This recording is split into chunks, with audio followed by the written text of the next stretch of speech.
My name is Caitlin, and I just turned 27 years old today. What should have been a happy celebration at an upscale Chicago restaurant quickly turned into the most shocking moment of my life. While my parents nervously watched my billionaire grandfather Walter, who rarely shows up at family gatherings, smiled warmly and asked, "Is the apartment comfortable?" When I replied, "What apartment?" my parents literally froze in their seats. The look on Grandpa's face changed instantly as he turned to them and asked in an eerily calm voice, "Then where did the money go?" If you're watching this from somewhere around the world, make sure to hit like and subscribe to hear about the family betrayal that completely changed my life and taught me who I could really trust. Before everything fell apart that night, I was living what I thought was a normal life. I worked as a graphic designer at a small agency in downtown Chicago, making just enough to cover my bills and occasionally treat myself to a nice coffee. My apartment was nothing special, a 2-bedroom in a slightly run-down building that I shared with my roommate Olivia. The rent was steep, even split between us, but that was city living for you. Our place had character, though, with mismatched furniture we had collected over the years, and walls covered in art prints and photographs. Despite having a billionaire grandfather, I was proud of making my own way. My parents, Harold and Diane, lived a comfortable, upper-middle-class life in the suburbs. They had a 5-bedroom house with a pool and took lavish vacations twice a year. I always assumed they were doing well because my dad had a senior position at an insurance company and my mom worked in real estate. They never offered financial help, always emphasizing the importance of working for what you want. When I graduated from art school 4 years ago with nearly $70,000 in student loans, they congratulated me on taking my first steps into adulthood. While other parents helped with down payments or covered a few months of rent to help their kids get started, mine handed me a copy of Dave Ramsey and told me building character through struggle was important. I never resented them for it, not really. I was determined to prove I could make it on my own. But there were times when things got really tight that I wondered why they seemed so reluctant to help, especially when they would show up in a new luxury car or talk about the kitchen remodel they were planning. Grandpa Walter was an enigma to me. He had built his fortune in real estate development, starting with nothing and eventually creating one of the largest property companies in the Midwest. He was stern, intimidating, and rarely attended family functions. When he did show up, everyone walked on eggshells around him. But despite his gruff exterior, he always had a soft spot for me. On the rare occasions we spoke, he would ask thoughtful questions about my design work and actually listen to my answers. My cousin Natalie was the only one in our generation who seemed to have benefited from the family wealth. She had a trust fund that gave her a very comfortable lifestyle. She never worked a day in her life, but constantly posted photos from exotic locations and high-end restaurants on social media. Whenever we were at family gatherings together, she would talk about her latest shopping spree or vacation in a way that felt deliberately designed to highlight the differences in our situations. The week before my birthday had been particularly rough. The design agency I worked for lost a major client, and I was among the 5 employees who got laid off. With just enough savings to cover maybe 2 months of expenses, I was panicking about how I would make rent while searching for a new job in a competitive field. When my parents called to insist on taking me out for a fancy birthday dinner, I tried to decline. I suggested we do something simple instead, maybe order takeout at my apartment. But they were adamant, saying 27 was a special birthday and deserved a proper celebration. Looking back, their insistence makes sense now in a twisted way. There had been signs something was off, little things I brushed aside at the time. Like when I mentioned possibly going back to school for a master's degree and my dad immediately shut down the conversation saying I already had enough student debt. Or how my mom would quickly change the subject whenever I talked about my financial struggles. There were hushed phone conversations that would stop when I entered the room and strange tension whenever Grandpa Walter was mentioned. A few months earlier, I had caught my mom looking at properties in Panama online. When I asked if they were planning a vacation, she quickly closed her laptop and said she was just daydreaming. My dad had also been making odd comments about how we might not see each other as often in the future because they were thinking about traveling more.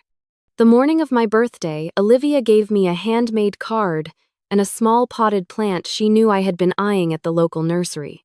We had been friends since college, and she knew better than anyone how hard I had been working just to stay afloat. As I got ready for dinner with my parents that night, she helped me put together an outfit that would look nice but was still within my limited wardrobe.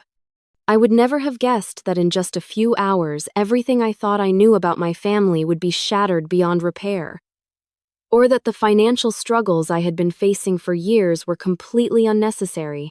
As I applied my mascara and put on my only pair of decent earrings, I had no idea I was about to discover the most painful betrayal imaginable. The restaurant my parents chose for my birthday dinner was one of those places where the menu has no prices listed, which immediately made me uncomfortable. Crystal chandeliers hung from the ceiling, and the tables were dressed in crisp white linens. The hostess led us to a table in the center of the dining room where my parents had already arranged for a bottle of champagne to be waiting on ice. I felt immediately out of place in my simple black dress and the same heels I had worn to job interviews for the past 3 years.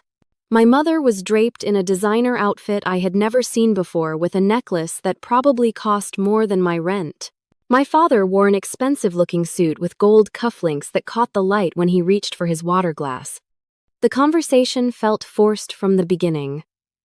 They asked surface-level questions about my job search, but changed the subject whenever I expressed any real concern. Instead, they kept steering the conversation toward safe topics like a movie they had recently seen or updates about distant relatives I barely knew.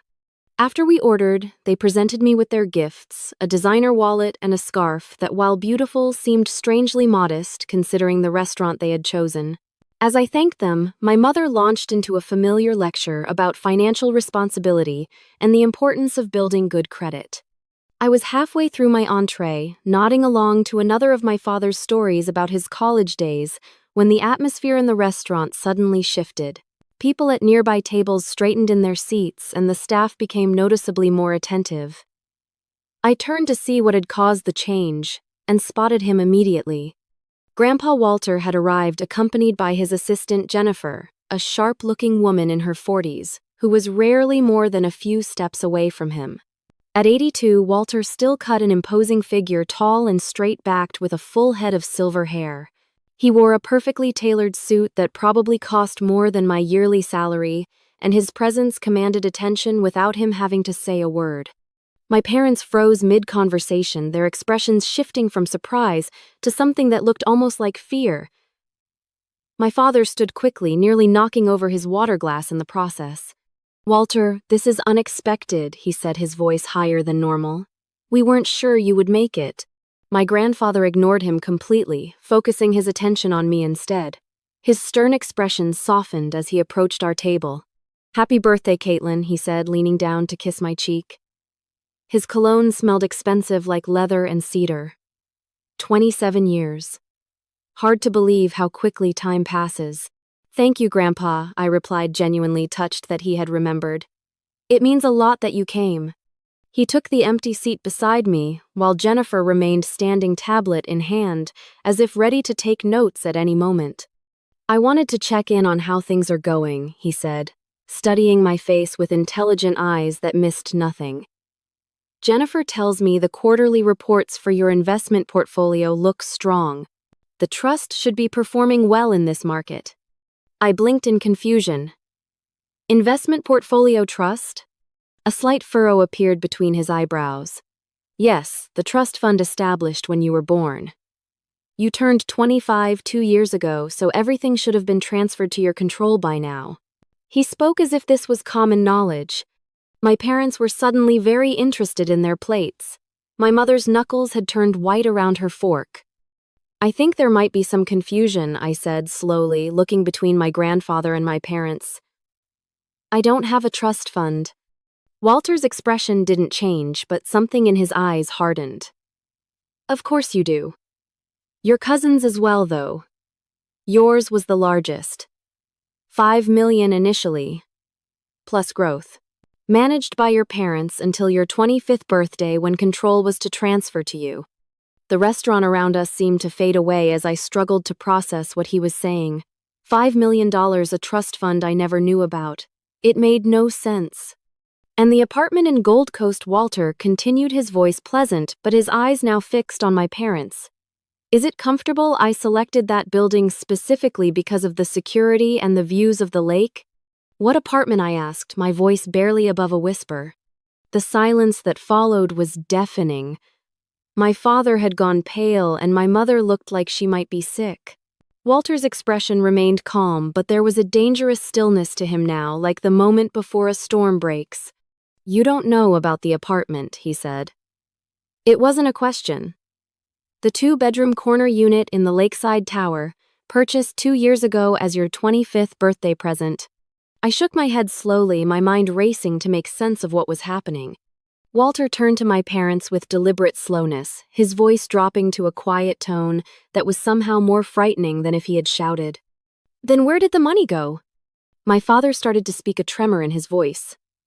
Walter, there's been a misunderstanding. We can explain everything. I sincerely hope so, my grandfather replied, his tone making it clear he didn't believe there was any explanation that would satisfy him. He turned to his assistant. Jennifer, please call Stanley and have him meet us here immediately. Already done, sir, Jennifer replied efficiently. He was at a dinner nearby and should arrive within 10 minutes. I've also contacted security at the office to pull all the relevant financial records. The other diners were openly staring now, the drama at our table, apparently more interesting than their expensive meals. A waiter hovered nearby, unsure whether to approach. My mother reached across the table for my hand, but I pulled away, a sick feeling growing in the pit of my stomach. Caitlin, sweetheart, this isn't how we wanted to tell you. Tell me what I demanded, my voice rising despite my efforts to stay calm.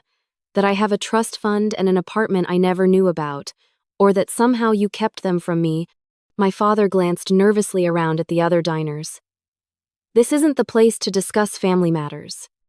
I agree, Walter said coldly. Jennifer, please arrange for a private room. He turned to me, his expression softening slightly. Caitlin, I promise you will get answers tonight. All of them. As Jennifer spoke quietly to the restaurant manager, I sat in stunned silence, trying to reconcile the past years of financial struggle with what I had just learned. Why would my parents keep this from me? What had they done with the money that was apparently meant for me? And how would I ever trust them again? The private dining room the restaurant provided had dark wood paneling and a long table that could seat 12, making our small group look even more isolated. Walter sat at the head of the table with me to his right. My parents sat across from me, both looking like they wanted to be anywhere else.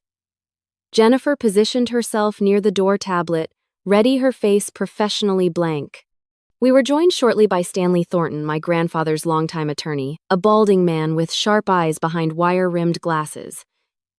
He carried a leather briefcase that he placed carefully on the table. I took the liberty of bringing the original trust documents, he said to Walter, as well as the most recent financial statements. Walter nodded. Good. Let's start at the beginning. For Caitlin's benefit. Stanley cleared his throat and addressed me directly. When you were born, your grandfather established a trust fund in your name with an initial deposit of $5 million. The terms were straightforward. The trust would be managed by your parents as trustees until your 25th birthday, at which point control would transfer entirely to you.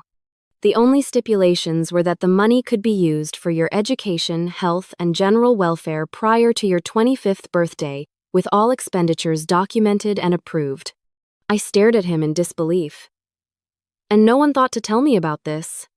Your parents were instructed to inform you about the trust when you turned 18, Stanley replied, glancing at my father and mother. Based on your reaction, I gather that didn't happen. It did not, Walter confirmed, his voice tight with controlled anger. Nor apparently did the transfer of assets at 25. He turned to Stanley. What is the current value of Caitlin's trust? Stanley pulled several documents from his briefcase and placed them on the table. According to the most recent statement from 3 months ago, the trust had grown to approximately $8.3 million. This includes the original principal plus investment growth minus authorized expenditures for college tuition and the purchase of the Gold Coast apartment 2 years ago. $8.3 million. The number seemed impossible. While I had been working overtime and skipping meals to make rent, there had been millions of dollars that belonged to me that was supposed to be used for my benefit. I want to see proof of all withdrawals from the trust over the past 5 years, Walter said to Stanley. As the attorney produced more documents, my father finally spoke up. Walter, we can explain. There were investments that didn't perform as expected. The money is just temporarily allocated elsewhere. Allocated where exactly? Walter asked with dangerous calm. My mother jumped in. Harold, just tell the truth. She turned to Walter with tears in her eyes. There were some financial difficulties after the recession. We had to make some adjustments. By stealing from your daughter, Walter's voice was ice cold. It wasn't stealing, my father protested weakly. We're her parents. We were looking out for her best interests. I found my voice at last. By letting me struggle with student loans in a tiny apartment with a roommate while you lived in a 5-bedroom house with a pool, by watching me stress about making rent while you bought new cars and went on luxury vacations, how exactly was that in my best interest? Jennifer quietly placed a glass of water in front of me. I hadn't realized I was shaking until I tried to pick it up and nearly spilled it.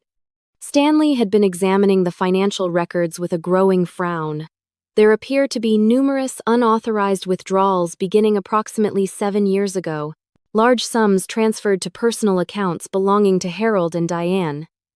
He looked up, his expression grim. Based on my preliminary review, it appears that all but approximately $300,000 has been diverted from the trust. The room went silent. $8 million reduced to $300,000. I felt physically ill. Where is the money now? Walter asked, his calm voice belying the fury evident in his eyes. My father looked down at his hands. Some of it went to pay off our mortgage. Some for cars, renovations to the house, investments in Diane's real estate business. Vacations, my mother added quietly. The house in Florida. Memories flashed through my mind, painful in their new context. My parents declining to help with my security deposit on my first apartment after college. Telling me that my student loan burden was good character building when I expressed anxiety about the payments. My mother showing off her new Mercedes while I took the bus to work because I couldn't afford car payments. All while they had access to millions of dollars that was meant for me. You let me struggle, I said, my voice barely above a whisper. All those years, all those sleepless nights worrying about money. You watched me work 2 jobs during college. You saw how stressed I was about being laid off last week. My voice grew stronger with my anger. And you had my money the whole time. You were living off my trust fund, while letting me think I was on my own. It wasn't like that. My mother insisted, tears streaming down her face now. We always intended to pay it back. Things just got out of hand. Out of hand, I repeated incredulously. You stole nearly $8 million from me. Walter placed a steadying hand on my arm. Jennifer, please call Detective Ramirez. I believe he's still with the Financial Crimes Unit. Walter, no, my father exclaimed. There's no need to involve the police. This is a family matter. Theft is a criminal matter, Walter replied coldly. Particularly at this scale. Please, my mother begged. We can fix this. We can sell the house, the cars, pay it back. Walter looked at me. Caitlin, this is ultimately your decision. They stole from you. Press charges or not, it's your call. I looked across the table at my parents, these people I had trusted implicitly my entire life. The shock was giving way to a deep, aching sense of betrayal that I knew would never fully heal. I need time to think, I managed to say. I can't process all of this right now. Walter nodded. A reasonable request. He turned to Stanley. In the meantime, I want all their assets frozen. Nothing moves without my approval, and I want a full forensic accounting of every penny that left that trust. Already initiated, Jennifer said from her position by the door. The team will work through the night if necessary. And the apartment? Stanley asked. Have the locks changed immediately, Walter instructed. New keys to be given only to Caitlin. My father made one last desperate attempt. "Walter, be reasonable. Where are we supposed to go?" My grandfather fixed him with a stare that could have frozen fire. "You have a 5-bedroom house purchased with stolen money. Enjoy it while you can. The real estate fraud unit will be particularly interested in how a property purchased with trust fund money was titled in your names." The restaurant manager knocked tentatively on the door, poking his head in to ask if we needed anything else. The tension in the room was so thick it seemed to have its own gravitational pull. "Just the check," Walter said dismissively. "We're finished here." As the manager retreated, I looked around the table at these people, who were my family, wondering how I had never seen the truth before. My parents unable to meet my eyes, my grandfather steady as a rock beside me, Jennifer and Stanley efficient and professional in the face of this family implosion. Nothing would ever be the same after tonight. The foundations of my life had been revealed as lies, and I had no idea what would be left standing when the dust settled. The car ride home was silent and suffocating.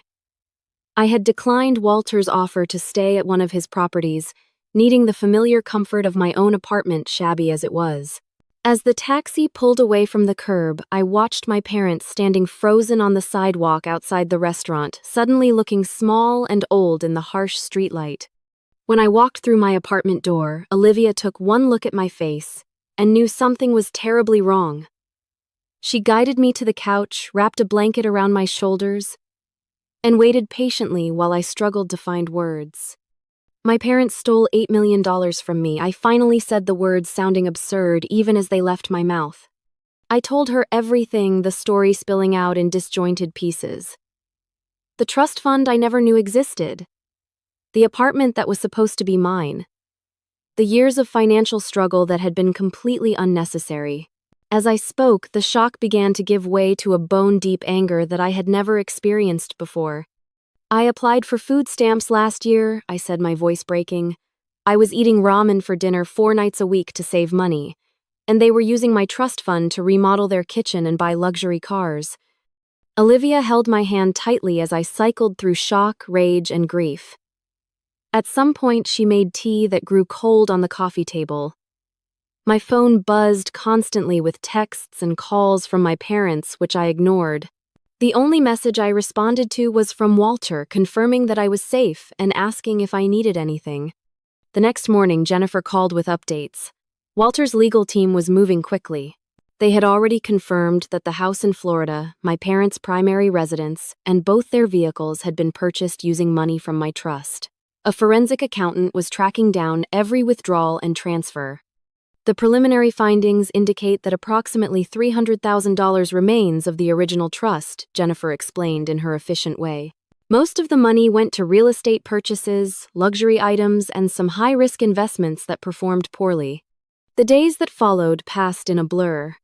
I took sick leave from my new job search, unable to focus on anything beyond the immediate crisis. Walter sent a car each day to bring me to meetings with attorneys, financial advisors, and eventually a therapist specializing in family trauma. A week after my birthday, we learned that my parents had purchased plane tickets to Panama 3 days before my birthday dinner. They had been planning to leave the country immediately after the celebration, apparently having realized that Walter might discover their deception at any moment. The only reason they hadn't fled already was that they needed to maintain appearances until after my birthday, which they knew Walter might attend. The extended family fractured along predictable lines.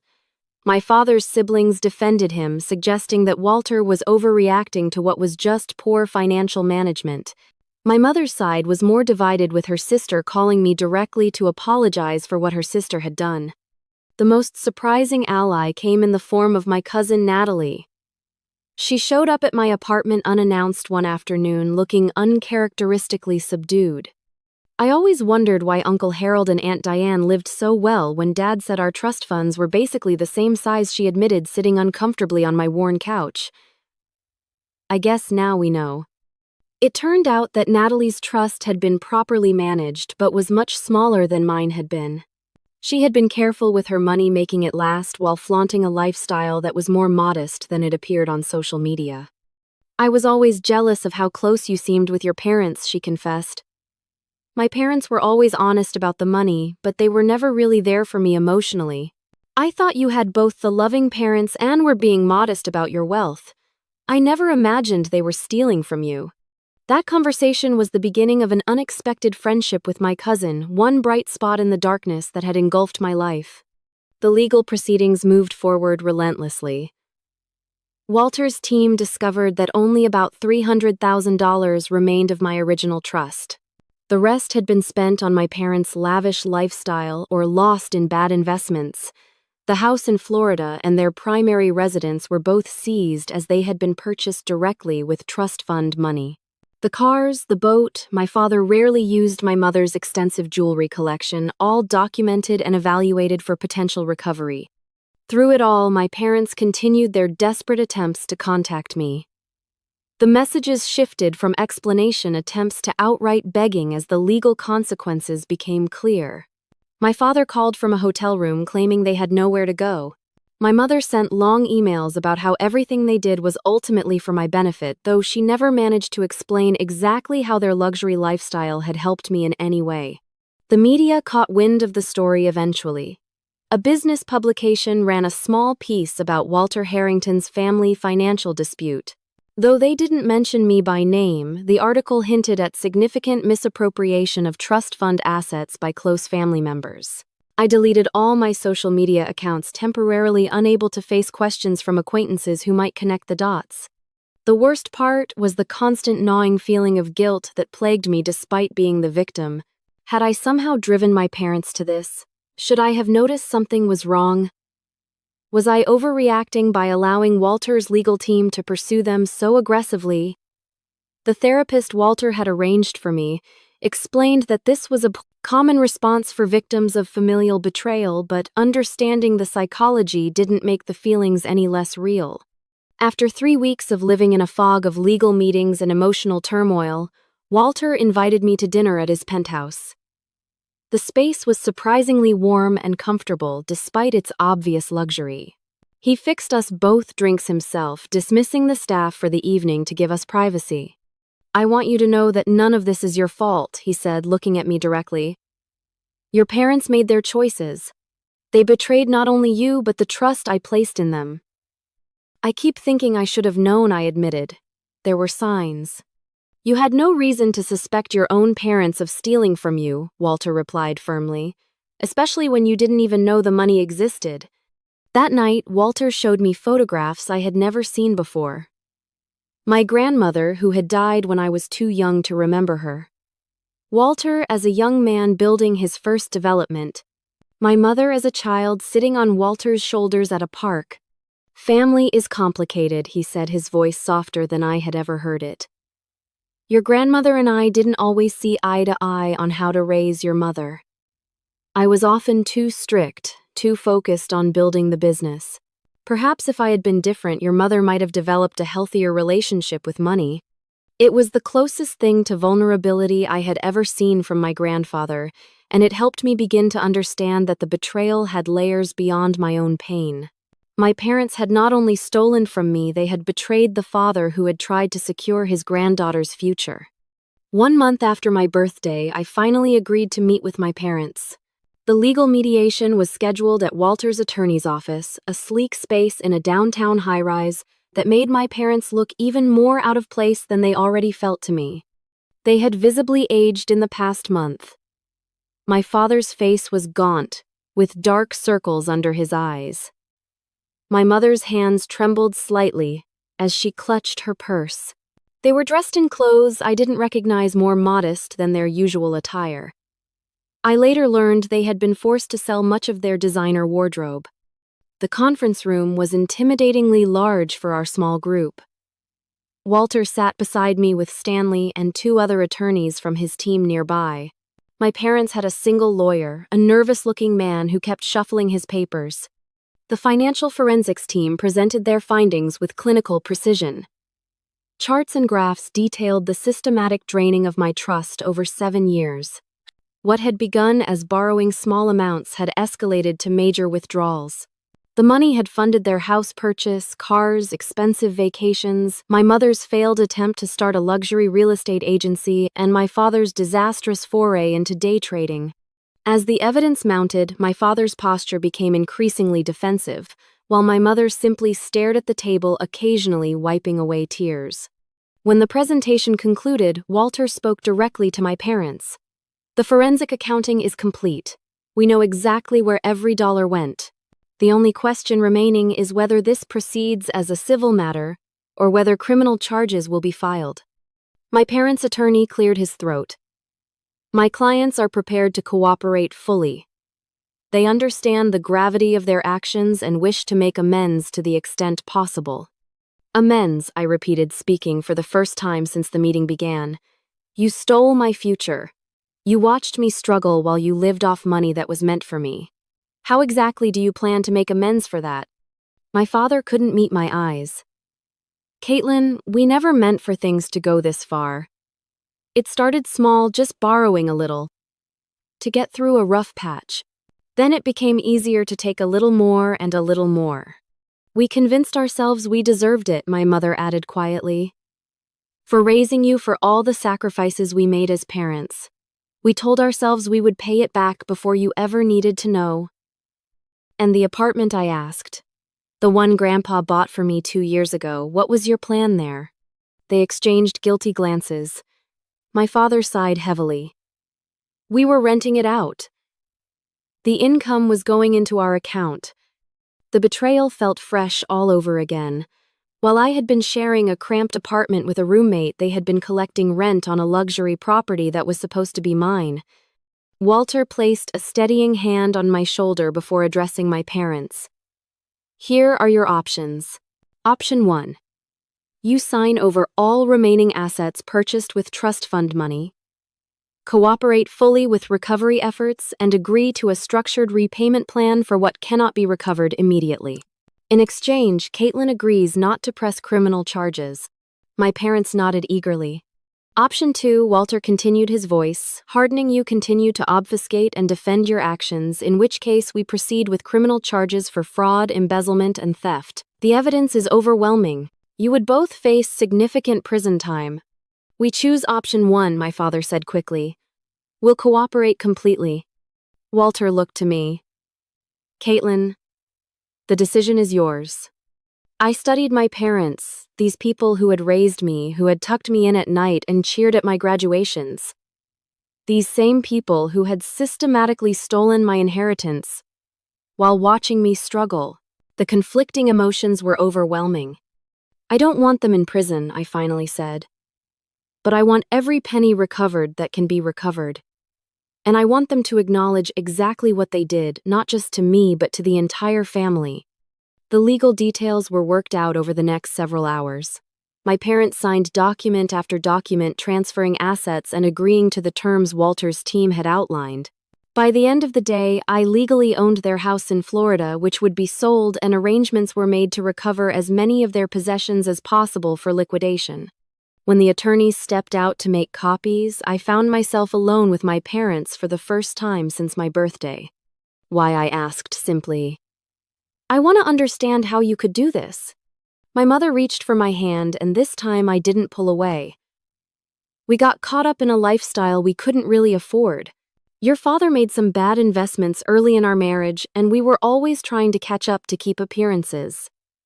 When we had access to your trust, it seemed like an easy solution. Just a little to help us get ahead. But it never stopped. We have a problem with money," my father admitted, looking truly ashamed for the first time. "With spending, with status. We need help, professional help. That doesn't excuse what we did to you, but maybe it helps explain it." It wasn't enough. No explanation could ever be enough. But it was a start, a tiny crack in the wall of betrayal that stood between us. 2 weeks later, I moved into a modest one-bedroom apartment purchased with part of the recovered funds. It wasn't the luxury Gold Coast property that should have been mine, but it was mine free and clear with no mortgage or rent to worry about. Walter had helped me select it, insisting on security features and a good location near public transportation. With Walter's guidance, I began to learn about financial management. The recovered assets, including the Florida house and various liquidated possessions, amounted to just over $1 million, a fraction of what the trust should have been worth, but still a life-changing amount for someone who had been living paycheck to paycheck. A new job opportunity came through a connection of Walter's, a position at a respected design firm with better pay and advancement potential than my previous job. While I was initially hesitant to accept help that felt like nepotism, Walter pointed out that getting me the interview was all he had done. Earning the position had been entirely my achievement. As spring turned to summer, I began to establish new routines and boundaries. I allowed limited contact with my parents, accepting brief phone calls but declining their requests to visit. They had moved into a small rental apartment and were both in therapy for financial addiction, a term I had never heard before but which apparently described their behavior accurately. Walter and I grew closer, our weekly dinners becoming a fixture in my calendar.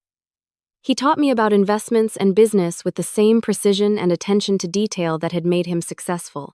I began to see past his gruff exterior to the complex, caring man beneath. Jennifer surprisingly became something of a friend as well. Having worked for Walter for over 15 years, she had stories about him that humanized him in ways I had never expected. She also proved to be an excellent mentor for professional development, helping me navigate office, politics, and career planning with her characteristic efficiency. Most unexpected was the re-emergence of Thomas, a friend from college I had lost touch with. He reached out after seeing me at a coffee shop near my new apartment, and our reconnection felt like finding an anchor in stormy seas.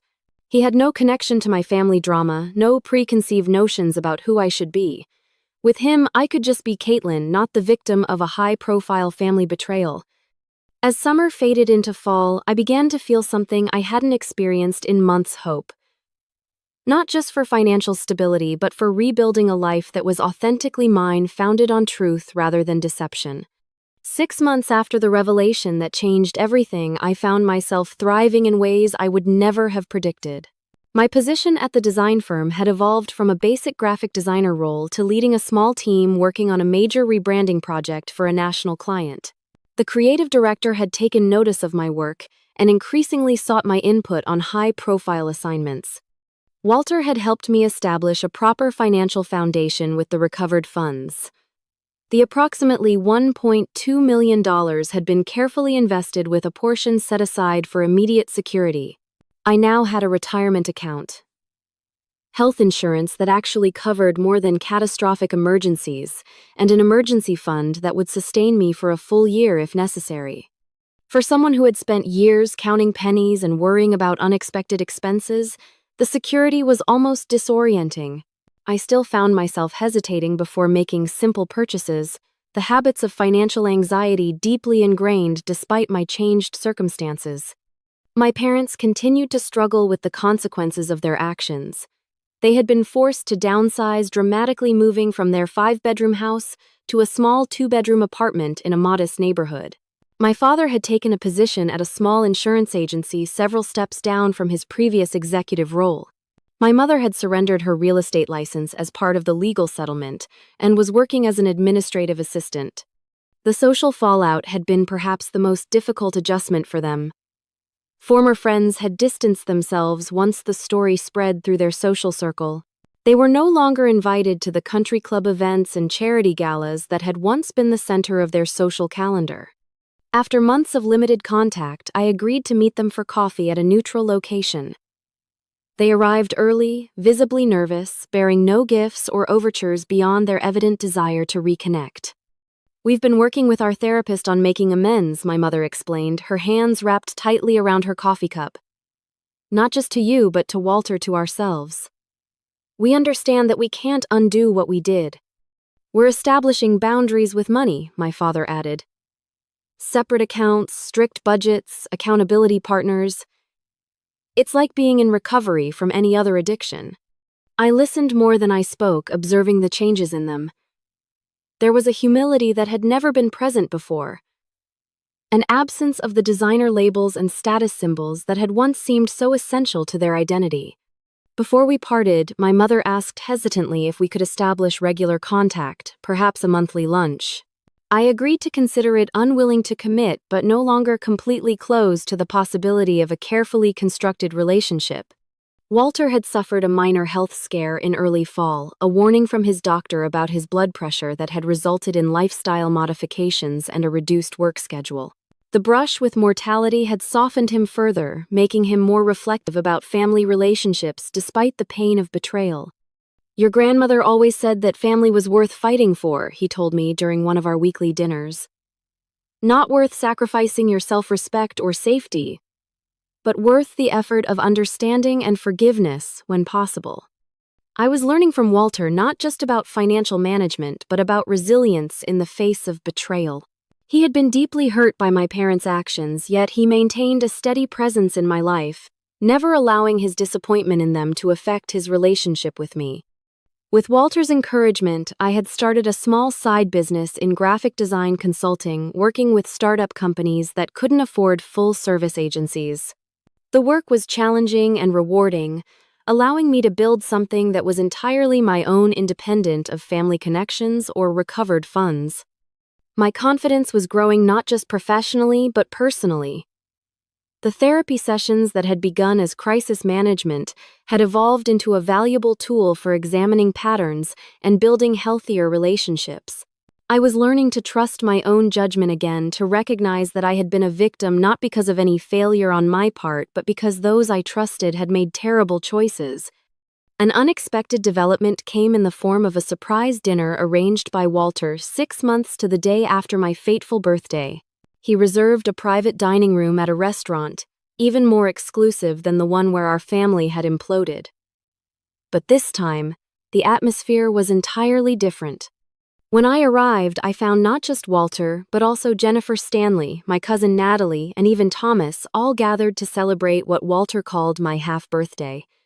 "6 months ago, your life changed in ways no one could have predicted," Walter said, raising a glass in toast. "Tonight we celebrate not what was lost, but what you have built from the ashes." After dinner, Walter presented me with a small box. Inside was a key and a deed to a new apartment, modest but in a secure building with a short commute to my office. The Gold Coast property was sold as part of the recovery efforts, he explained. "This one is entirely yours, purchased with recovered funds, but selected specifically for your current life, not the one that was taken from you." The gesture moved me to tears, not because of the material value, but because it represented a clean break with the past, a fresh start untainted by betrayal. My relationship with Natalie had evolved from cautious connection to genuine friendship. Free from the artificial competition that had characterized our earlier interactions, we discovered shared interests and complementary personalities. She had even invested in my side business, providing capital for expansion in exchange for a modest equity stake, a transaction Walter had helped structure to ensure fairness for both of us. "I always thought you had the perfect family," she confessed during a lunch date. "It's strange how we envied each other for things that weren't even real." Thomas had become more than a friend in recent months, our coffee meetings evolving into dinner dates and long conversations that often continued late into the evening.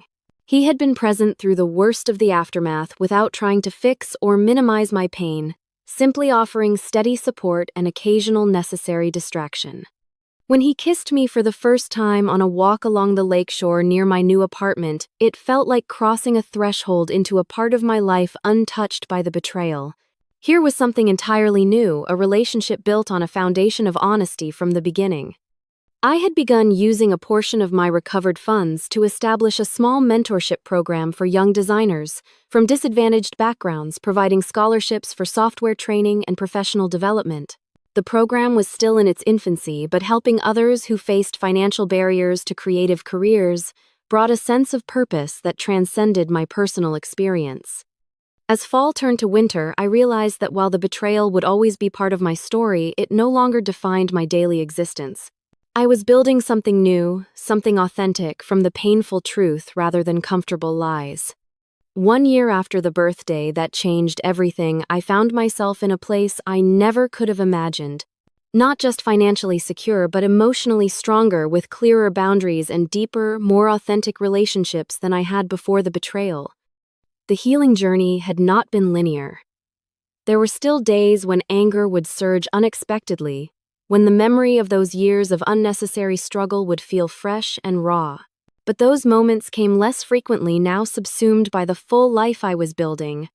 My parents and I had established a cautious reconciliation process.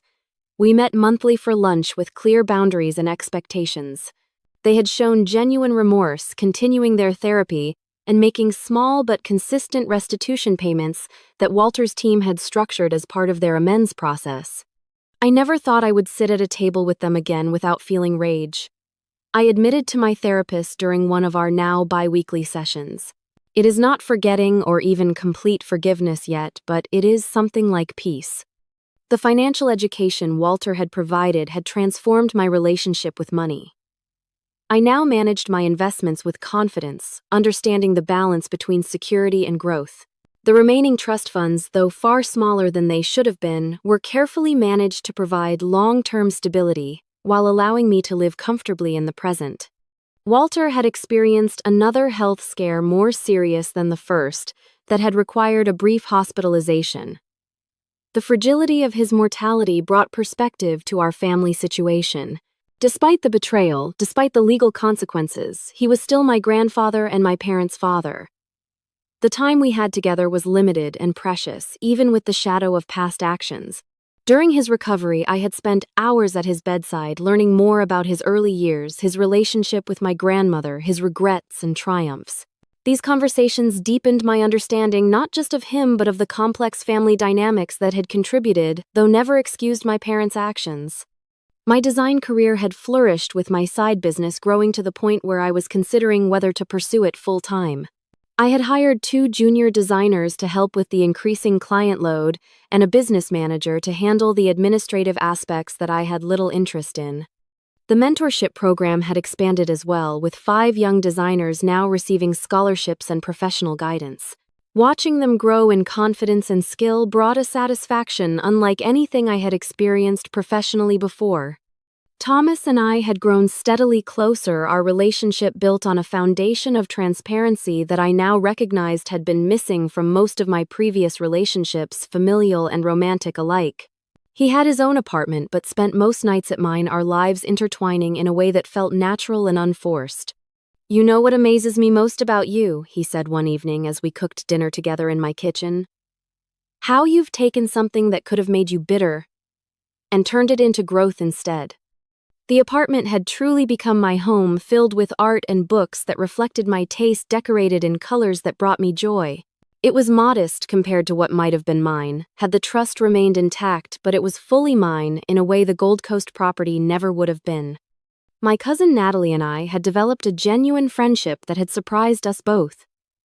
The artificial competition that had characterized our earlier relationship had given way to mutual support and understanding.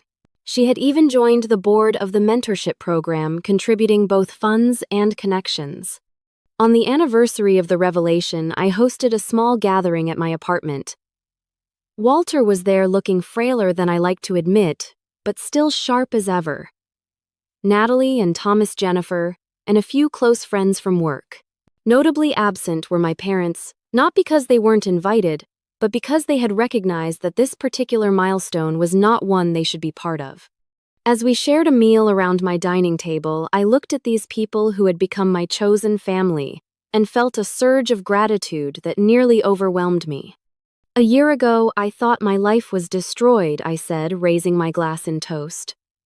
"What I've learned since then is that when the foundation is revealed to be false, you have the opportunity to build something true in its place."